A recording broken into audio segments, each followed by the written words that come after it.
Very good, very good. Okay, so sometimes what happens is I start to, it starts streaming live and you can't actually see that you're streaming live. So I'm going to say now already, because it's already happening, I'm sure, although I can't see it. I'm Gennye Lion and I'm the founder of the Ascension live show. And the reason for starting this show in the first place was to really bring more higher consciousness and light into the living room of people's homes, really, and share some really wisdom, and share some teachers of light and their experiences and how they have helped other people and what they have to offer into the world, so that you can get more enlightened. That's the whole idea of the show. So I think we are live, actually. Yes, we are live. Excellent, excellent. I might actually invite some people as well. That would be really nice. So thank you, Selene, for joining us. Oh, it's a pleasure for me to be here. Yeah, very good. Thank you. So I'm gonna start with a few questions. So I'm Gennye Lion and I'm a mentor, a healer. This has been my work for the last 20 years. I started a show last year because what I've just said, I love speaking to other enlightened people and want to bring more wisdom and knowledge to the viewers. So Selene, tell me your full name, how you would pronounce it, so I don't say it wrong. Selene, the correct pronunciation is Selene. It's a Greek name and means moon. Wow. Yeah. Nice. Yeah, yeah. And the second name? Calloni. Selene Calloni Williams. Oh, lovely. Yeah. So can you tell us, I know a little bit about you because I've done a bit of research, but could you tell the viewers a little bit about yourself? Kind of what you stand for and why you do the work you do and how you actually got there. So, oh, yeah. Yeah, you can take a few minutes on that one because it's probably quite a lot. Yeah, thank you. When I was 19, I went to Sri Lanka and I met my first teacher, Michael Williams, who despite his English name, he was a Tamil, a shamanism and a yoga teacher. He introduced me to yoga and shamanism. And then when I was in Sri Lanka, I also studied and practiced Buddhist meditation for several years with passion. When I came back in Europe, I studied psychology. And after my degree, I moved to Switzerland, where I live now. And I met James Hillman, who was the father of archetypal psychology. And so I always say that I belong to two worlds, Eastern and Western world, because I have studied I have studied Buddhism, but I have also studied Christianity. I have studied yoga and shamanism, but I have studied also psychology, Eastern psychology. And so I consider myself to be a bridge between two worlds. And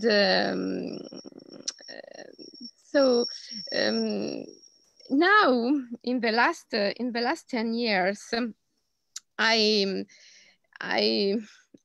found a lot of interest for Siberian shamanism.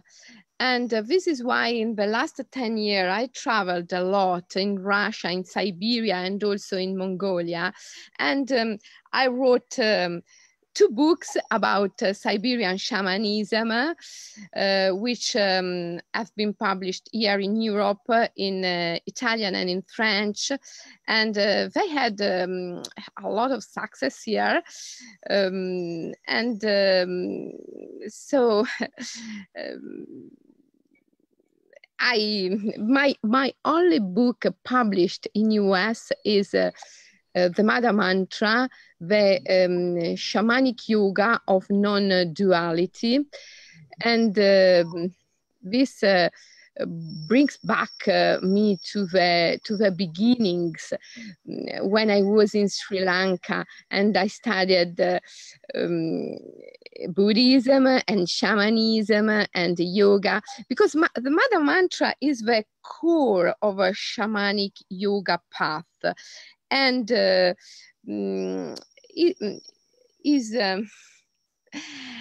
is something really amazing, is a healing path, is a spiritual path who don't pass through the thinking mind, but through a simple vibration. You know, the repetition of a mantra is a vibration, and the continuous repetition of the mantra leads the body to appropriate the mantra's vibration. And when this happens, the message that the mantra carries is released. And the Mother Mantra carries the message of freedom, of liberation, which is actually our greatest wealth, because wealth and realization, happiness, joy are parts, are aspects of freedom. When you reach freedom, you can heal yourself in a deep way. When you reach freedom, you can even have a good relationship with money, with job, with your family, with your body, even with the dreams and food and nourishment. I mean, in the freedom, all kind of objectives we can find are included. And the Mother Mantra is a tool for freedom. And I found this not only in the shamanic yoga, but also in the Siberian and Turco-Mongolian shamanism. And this is why I've fallen in love for, for this kind of shamanism. All this path, yoga, shamanism, Buddhist meditation, and also depth psychology have something in common, which is the possibility to amplify, to open the state of consciousness and reach something that I can call ecstasy. Ecstasy is a non-dual state of consciousness. Ecstasy is a trance-like state, is a self-transcendent state. And through yoga, through shamanism, through meditation, through depth psychology, we are able to reach this, this state of consciousness in which we can reach freedom, and reaching freedom, we can reach all our objectives. Does it make sense? Yes, it all makes sense to me. So just for the viewers, because everyone is not maybe, you know, they don't understand everything about the shamanism and the yoga maybe, but maybe yoga people understand. But would you, this is a question. So would you say that the practice of yoga and the teachings that comes with yoga, not just the body practice meant, but you know, the teachings that come with it, and the shamanism and the Buddhism that you've learned, is this your practice physically and your meditations and your application of with like your teachings? Is this how you use those different things to come into this higher state of consciousness? So would you actually practice the yoga asanas together with other, you know, I don't know, how does it look from a proper practical point? Oh, Shamanic yoga is a special kind of yoga, a very ancient one. Is also called yoga of non-duality. And in Shamanic yoga, we practice asanas and pranayamas, breath control exercises, but through flowing sequences. And flowing sequences are asana sequence done with or accompanied with a particular kind of breathing, which creates the state of ecstasy. So all the practices, asanas and meditations and pranayamas, mudras, and so on, all the yoga practices we do are performed in a state of ecstasy, which is a non-dual state of consciousness. And we reach this state through the repetition of a particular mantra, which involves a special kind of breathing, and through devotion, love, active imagination, active visualization. With these tools, we can reach easily an amplified state of consciousness, which is called ecstasy. Yes, because we can say that we are doing a shamanic yoga only when we enter a state of ecstasy. So this is very peculiar, I mean, and this leads us to Buddhist meditation, because also in a Buddhist meditation is meant to lead us to a state of self-transcendence, which is quite similar to the ecstasy state. This is what I want to say. Does it make sense? Yeah, it makes sense. I mean, totally the repetition, especially of, you know, physical movement, breathing, and, you know, the way we apply visualizations, and, if you like, rewire the neural pathways, because that's what we're doing, right? It will then, I can totally see how this in combination will take you to a higher state of consciousness, like the ecstasy state. So would you say that is the mother mantra, is what is described, or is mother mantra something more, or is this what you've just said to us? This is the mother mantra. Oh yes, I have to explain this. Yeah. No, the mother mantra is the very core of shamanic yoga, and is a mix of healing exercises and spiritual practices, and also is a mantra. Yeah. Is a very peculiar mantra, and the repetition, the pure repetition of this mantra leads to a particular amplified state of consciousness, because it involves breath control.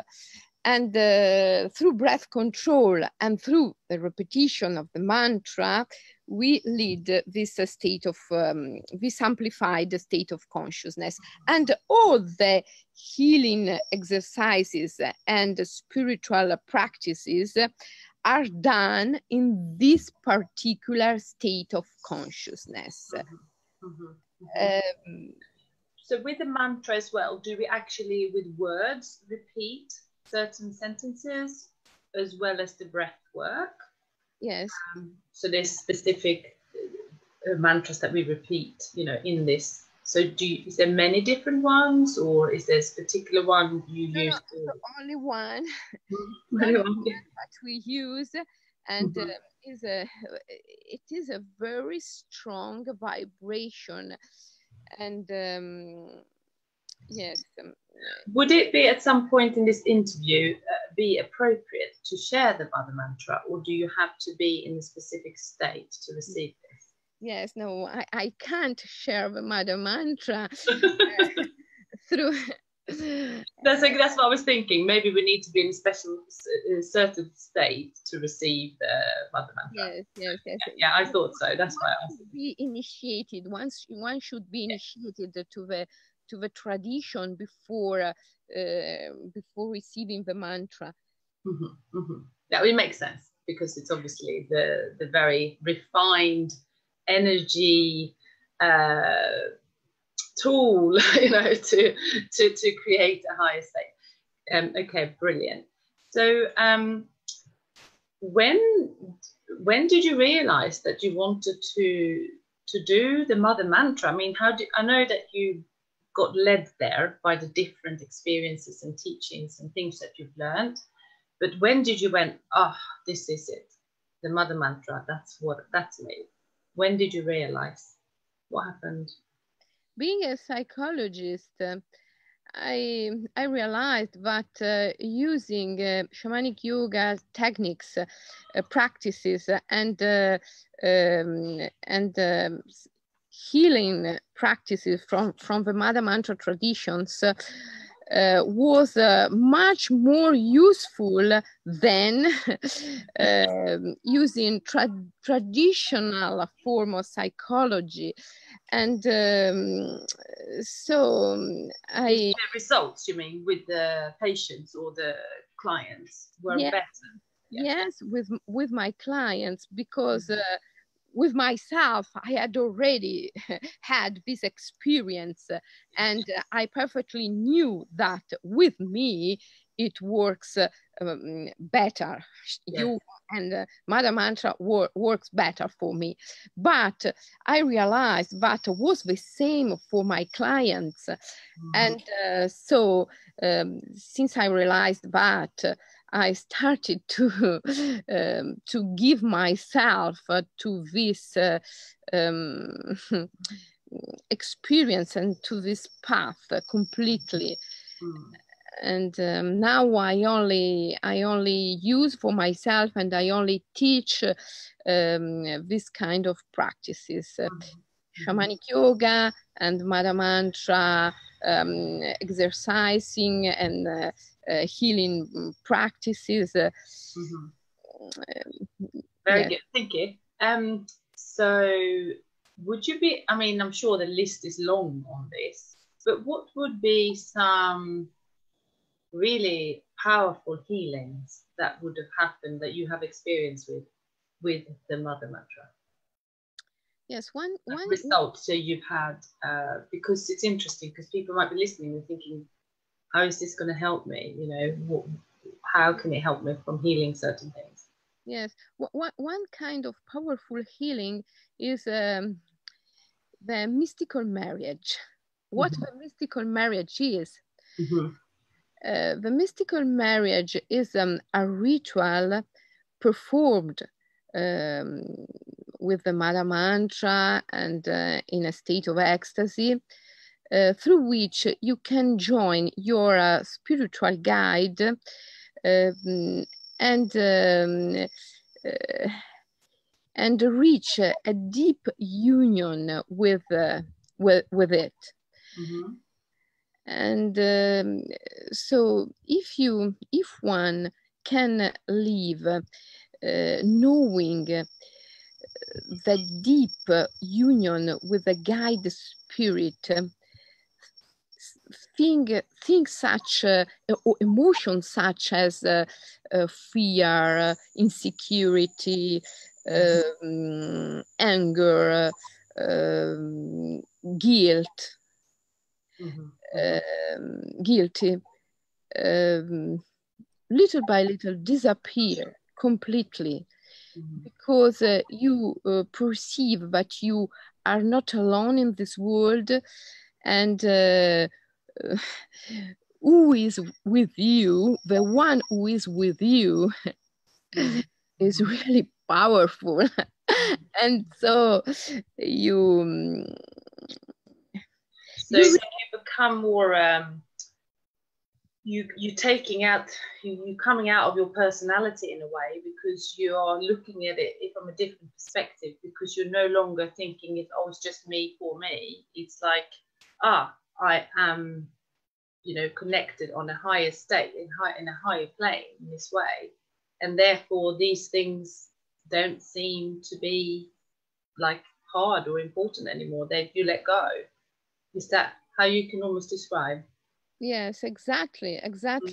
And all the shamans in all the traditions of the world have a celestial or an invisible or a mystical bride or bridegroom. Yes, this is the mystical marriage for alchemists, alchemic weddings, and is a really powerful ritual, which leads you to a state of freedom and joy and beauty.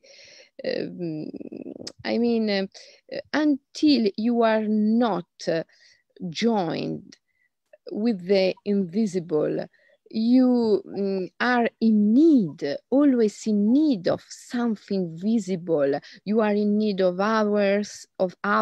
You are in need of things, material things, and but when you find your invisible lover, when you can reach the non-duality state between visible and invisible, between human and divine, when you can join this state of non-duality, so you are not more in need. You see, people are in need continuously, because this society give us the perception, the false perception of need. People always need something, because they have to be in need. All the economy runs upon need. And it feeds more of the fear and the guilt and everything else. Right? Yes, of course. Of course. So, I mean, this might be a strange question. So, if you are married in human life, can you still have your marriage with your mystical, guide? Can you still do this? Because it's like, from an energy point of view, it must be very beneficial. Oh, yes, because... I'm just asking because I'm married. So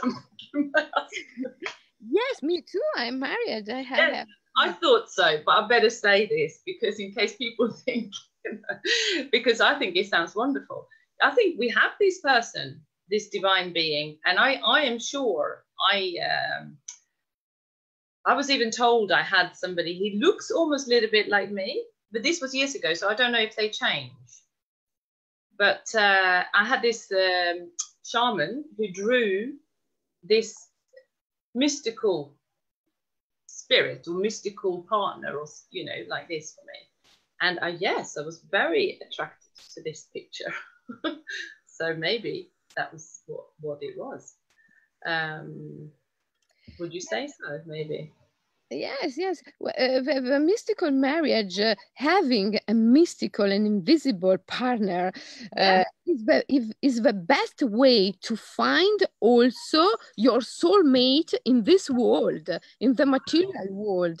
Yes, because once you have settled your true union with the divine, with a guide spirit, which is actually the representative of the divine, when you have reached this union, then it's much more easier to find also a terrestrial. Yeah, sure. So this might be good advice for those people, because some people really want soulmate or twin flame relationships. And yeah, so that can be very useful then for their spirits. So it might be even better or more easy for them to find somebody on their own vibration in this earthly life that will match the frequency, right? Of course, because our relationships in this world are the reflection of relationship that we have in the mystical world, and so you have wonderful. I feel all excited about this. I need to ask you more about how to do this. Is this a part of your teaching, or do you have to do a course, or what is it that so that you can have this? Yes, it's a part of my retreats. I give retreats in which I perform rituals, and during these rituals I invite people to travel in the invisible world and find their invisible lover and do the marriage. And then after that, everyone have a more easy life because more easier is easier. A easier life is easier for anyone to find a perfect soulmate in the terrestrial dimension. And also this affects also the job and the relationship with wealth and money, and it affects also the relationship with your own body. Yes, because you see, everything is a reflection. Everything is in this world, in the material world. Everything is a reflection of what happens in the mystical world. And if you have a good relationship with your guide spirit, then everything is easier in the normal, in the material world. For the ancient, for the Greeks, this was called eudaimonia. The word eudaimonia for Socrates and Plato was the real happiness. And the word eudaimonia means literally to be accompanied by a good daimon, which is a good guide spirit. You see? Yes. So first of all, we have to reach our eudaimonia, our relationship with our good guide spirit, and then everything will be easier for us. Of course, because it's almost like, look, although I love the shamanic side of the work, I bring some shamanic practices into the healing work that I do, where we travel in the underworld and things like that. But so I love this, I love this space.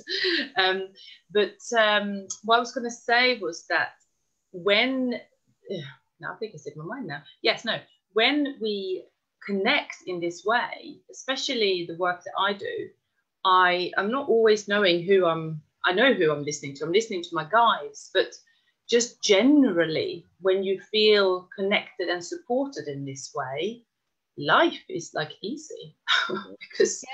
because so I might use slightly different terminology than you're using, but you know, I always encourage all my clients to connect to their higher self, listen to their guides, you know, connect in this way to listen and hear the wisdom, because we can all connect this level of consciousness. So yeah, I'm loving this conversation about the mystical marriage. So see if I've got a few more questions. So would you say your spiritual awakening was like gradual, or was this when you were young, when you went this travel to the Yes, when I was in Sri Lanka during a meditation session, I reached my first samadhi. The word samadhi means union with everything. And so when I reached this samadhi, I understood which is the purpose of life. And I told to myself, yes, I want to live for this. This is my objective. Okay. Yes. Yes. Okay. So it was more like a decision, and you had a strong some energy connection that you felt, some state of consciousness. Yeah. Yeah. Okay. Because I always ask this because some people have very strong spiritual awakening. Some people have really hard ones, you know. But okay, so this is lovely. So thank you for sharing that. So I'm really curious. When you say shamanic yoga, is it specific asanas? I'm very technical here. Is it specific asanas that you do with blended with the shamanism, or is it a state of consciousness, the shamanism, when you bring it into the yoga? Just explain. Yeah. Thank you for the question. Yeah. On my website, you can find some flowing sequences. Okay. Some videos of flowing sequences. But just to explain, to do a flowing sequence, you should enter a state which is called imaginal forest. The imaginal is the threshold between conscious and unconscious, between visible and invisible. It is where all the images come from. And so first of all, when we do flowing sequences, we have to ask the permission to enter the imaginal forest, which is this magical place where all the images which become events and thoughts and behaviors and emotions come from. Okay. And so, first of all, we enter the state of consciousness, the imaginal forest. And then we do asanas in flowing sequences. And these asanas are very imitating animals' movement and also animals' breath. And so we really connect with our animal soul, our wild soul during the flowing sequences. And it's beautiful, it's amazing, because a lot of energies awaken, and we reach a very high level of inspiration. Sounds wonderful. I want to do it now. Yes, it's really amazing. It's really beautiful. I can just feel, you know, it's just like the divine flow of just richness and abundance. Amazing. Difficult to describe it. It's very difficult to describe it. One should try it. Yeah. Well, by you just talking, I just know that it's like you are going into a fifth dimensional state. Yes. Really. I mean, it's a higher consciousness state. So this state is full of flow and richness, joy, happiness. It's like great. You know what I mean? It's good. Yeah. So this is where we want to go.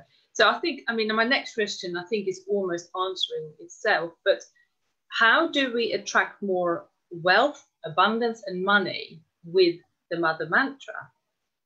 Because this is one of my favorite topics, because I love teaching females how to attract more of this and let go of the hardship, you know. So can you explain, go deeper? Oh, yes. Through a state of ecstasy, because when one reaches the state of ecstasy, all fears and insecurity little by little disappear. And when you are free from fear and insecurity, of course you reach your objectives, and most of all your objectives, your money objectives. And you see, your guide spirit is the king of invisibility. For ancient Greeks, the king of the realm of invisibility was Hades, okay? But Hades was also Plutus, and Plutus means the rich one. So you see, when you realize that you are not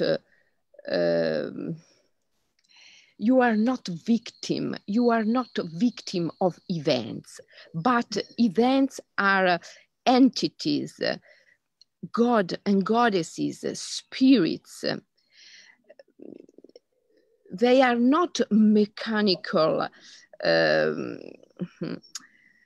mean, they are not something mechanical or something due, something that happened because of the law of cause and effect.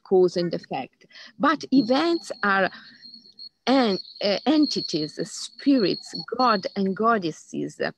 And so when you reach the mystical marriage, you can also talk to the spirit, talk to the God and goddesses, and you can be the co-creator of your reality. You have not to be the victims of events. You can be the co-creator of events, but you should understand that events are not produced by the mechanical or logical law of cause and effect, but they are entities, spirits, God and goddesses. You see, the karma law is not the mechanical law of cause and effect, is the poetic law of action and reaction. But people think and behave under the spell of mechanical, logical, rational law of cause and effect. Absolutely. And yes.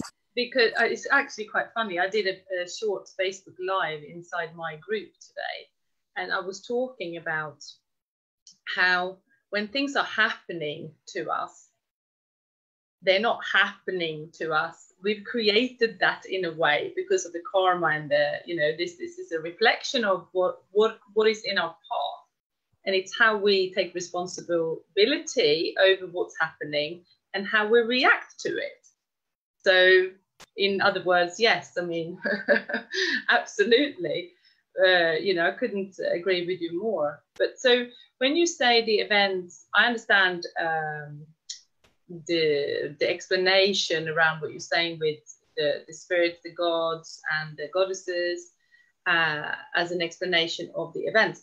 But would you not say, so that's they're more like, they are energy beings, aren't they? That will be representing that. So from people that can't really comprehend that, would you say again it's a creation of what's going on inside our inner empire and the energy reflection of what's going on within us? Would you say this? Yes, I say that, and also I say that everything depends on our way of perceiving.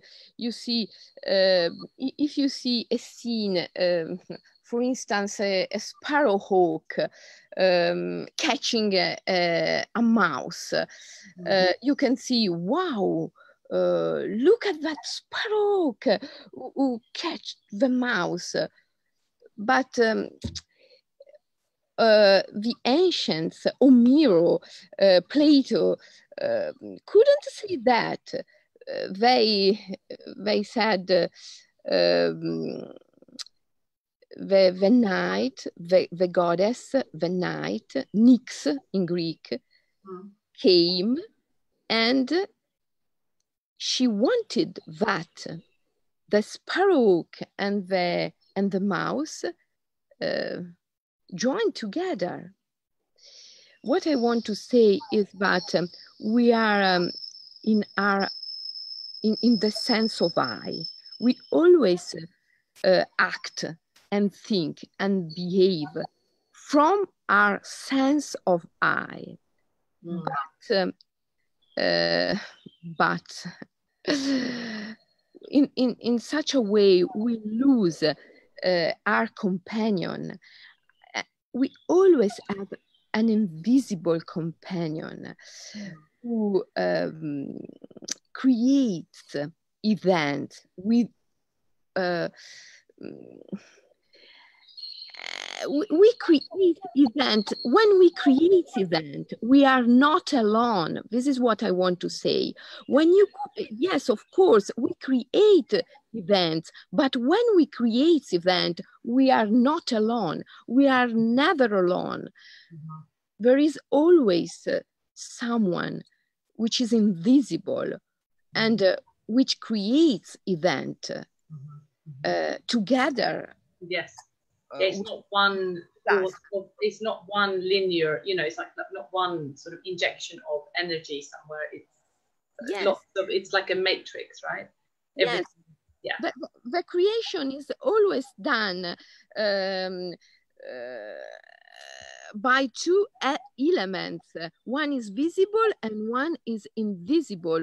Always two elements. One we can call human and the other we can call divine. But each creation, each event, each thought, each idea, each behavior is created always by two elements. One is visible and one is invisible. And so, yes, we are the dreamer of a dream. We are the creators of the events, but we are not alone. When we create, we are not alone. There is always someone with us. And we have to consider it. If we don't consider the presence of the invisible, then this can lead us to be victim of events. Yes. And there's another level of responsibility and another level of ownership that happens when we realize that there is the invisible part and then it's us. Yeah. The co-creation with the divine. Yes, co-creation. We have not to lose the sense of co-creation always. So I have another question. I'm not sure how you feel about this question, but how do you see the planetary shift? Because there is a really raising level of consciousness around the planet. It doesn't look like it because it's so much pain, but I call it the detox, you know, of everything that needs to come out and heal. But how do you see the work that you do and the future of our children, etc.? What's your feeling around the future? Because it's a lot happening at the moment. I believe in post-humanism. Yeah. Yes, I think that we will create a new species because the present human being can't be the objective of an evolution of nature. So billions of years of evolution could not reach to this present human being who is so violent and so destructive. I think someone else is waiting for us in the future, and I perceive that several people nowadays are ready to do the shift, are ready to create a new human being. I believe in a new human being, and this new creature, in my opinion, is a creature able to think with his mind and with his heart at the same time.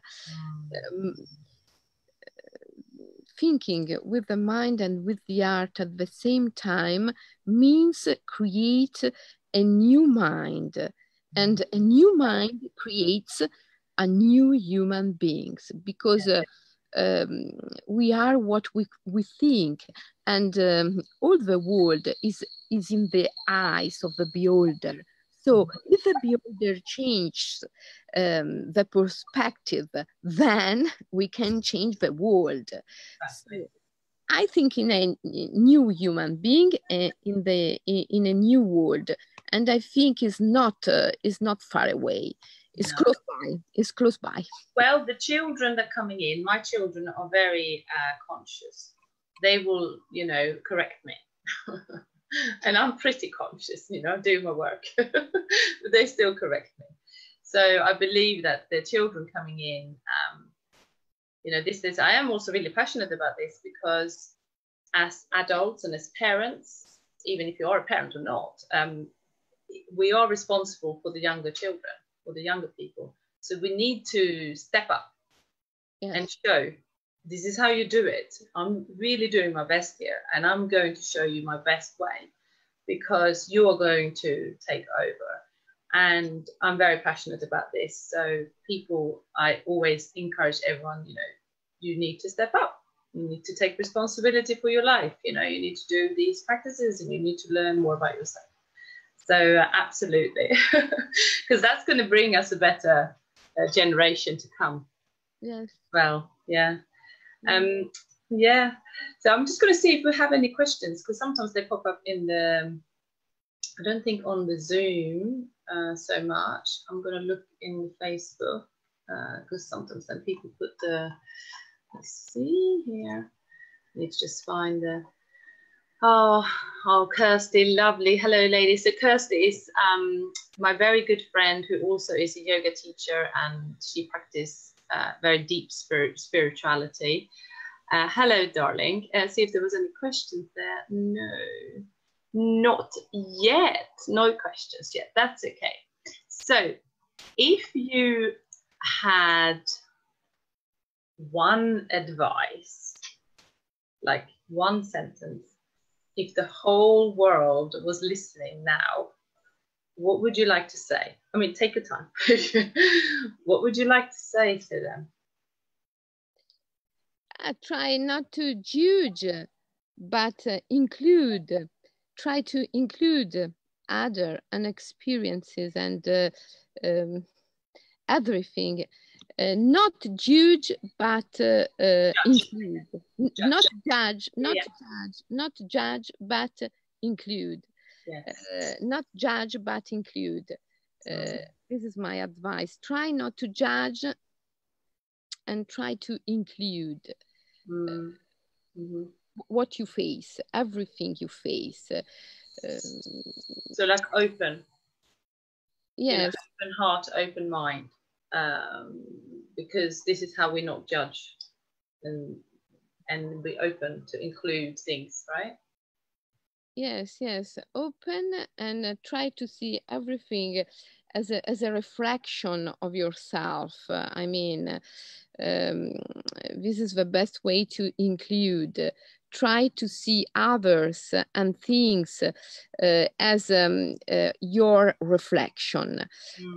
This is the best way to reach a non-dual state in which you and others are distinct but not separated. Distinct but not separated.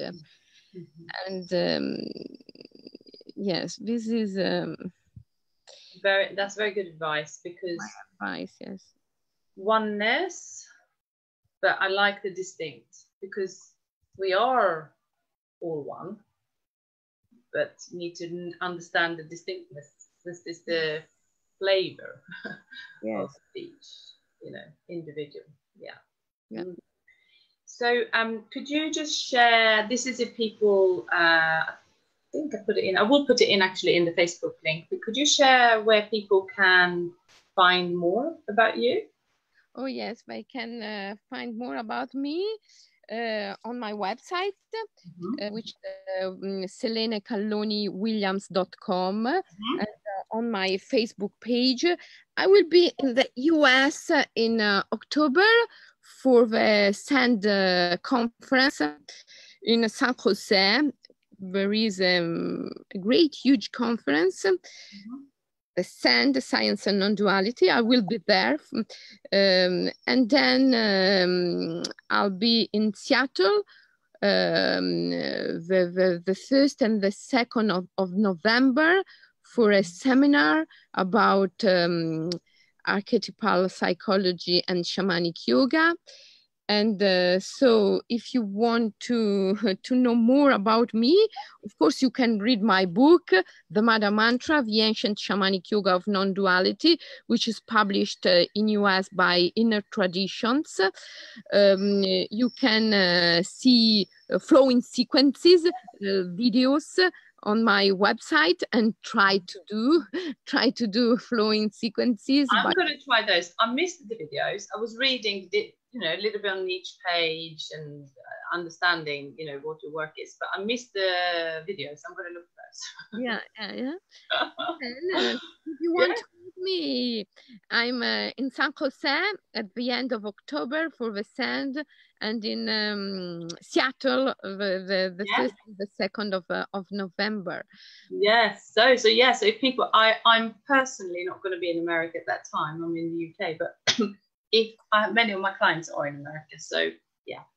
But what I'm going to do in the Facebook copy, I'll put your email, your website in there and your Facebook page as well. Yes, so people can have an easy look. I think my book is available in the UK as well, published by Inner Tradition. Yes. It should be. If it's in America, normally it's in UK. Yes, as well. should be. Yes. Well, thank you very much for being on the show, and I found this tremendously interesting and uplifting. So thank you very much. Thank you. Yeah, and best of luck when you go to America for great conference. Thank you. Yeah. Thank you. Yeah, and thank you so much for coming to the show. Thank you to you. Thank you very much. No problem. Thank you.